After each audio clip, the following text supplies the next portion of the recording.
My name is Phillip Morelock. I'm the Chief Product Officer for Digital Media at Playboy Enterprises.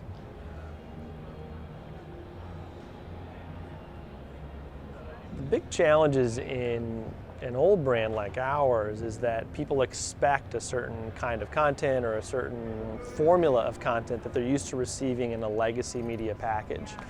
For us, the magazine has been around for 60 years and it's delivered in sort of a 140-page, 150-page package, the entirety of the brand. We've got women, we've got cars, we've got style, we've got nightlife, we've got spirits, we've got kind of everything, entertainment, humor. Communicating that through digital platforms is not as convenient and it's a lot messier. And if you're not accustomed to it, it can be very difficult to do for a traditional media company that's used to controlling sort of the distribution wrapper around its content experience that you just don't get to do in today's media environment. Playboy has always been about everything that's interesting to a man, which starts with, of course, the pursuit of beautiful women, but also includes all of the things that are about aspirational men's lifestyle. And so it's really about being in touch with, on the content side, what it is that motivates today's males as opposed to previous generations. So for us, it's very important to reach men with a new style of humor. So for example, when we relaunched our website in August of 2014, the thing that we paid the most attention to was repositioning the brand around humor. The magazine has always had cartoons in it, or comics of a different kind. Today, that takes the form of internet lists, infographics, other kinds of internet humor, things that you might see on sites like Reddit or Facebook. And so making sure that we capture a voice that's authentically Playboy but really fits with the internet culture is very important to us when creating content for an internet audience. You can't help but not change the media company. I mean, a media company has really got two arms. One is content and one is distribution.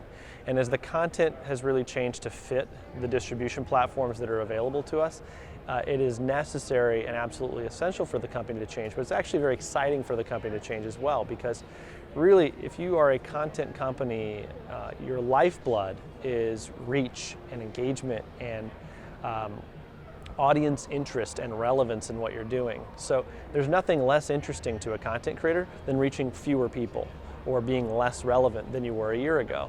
So for a brand like Playboy, it's very interesting to us in terms of powering our multiple lines of business, both in media and entertainment and in consumer products licensing. It's important to us to build a brand that is relevant to the 21 to 40-year-old male of today as opposed to the 21 to 40-year-old male of yesterday. The future media company looks a lot like the present media company, except that we have even more platforms to go after. I think if you looked at media companies, say 10 years ago, they could be successful on a single platform. You could have a very powerful television company, you could have a very powerful magazine publisher, but now we're all kind of getting in each other's swim lanes.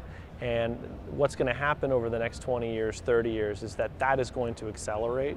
Fragmentation will accelerate. There will be vertically integrated opportunities that are very appealing to certain kinds of publishers. And other publishers will be in a position like the one we're in now, where horizontally going out across as many platforms as possible will be the right answer. The big challenge is really aligning the production and distribution capacity with the monetization capacity. So in print, the model is well understood. People put together content that takes a certain kind of cost model into account, and the monetization model is based on certain metrics that are sort of agreed upon across a broad industry. And now moving into a multi-platform company, it's very hard when even single platforms like the web, people don't agree necessarily on what the key metrics are for advertisers to pay for access to audience. And then you multiply that times a dozen platforms or wherever we're publishing and monetizing.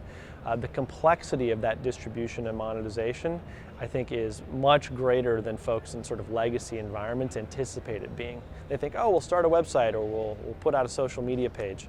And they don't anticipate that, yes, there is revenue to be made there, but you have to take into account the sort of complex environment and the lack of unified measurement across those platforms.